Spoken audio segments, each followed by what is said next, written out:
Good evening అందరికీ. ఈరోజు మా గార్డెన్‌లో ఉన్న గ్రేప్స్ ప్లాంట్‌కైతే పూత కాసిందనమాట.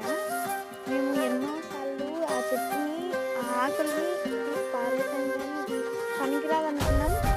కానీ లాస్ట్ అండ్ ఫైనల్ మాకైతే ఒక మినీ గ్రేప్స్ అయితే వస్తున్నాయి. సో గ్రేప్స్ అయితే గ్రో అయ్యాక మీకు అప్డేట్ అయితే ఇస్తాను ఖచ్చితంగా. అంతవరకు మా ఛానల్ మీద ఒక కన్నేసి ఉంచండి.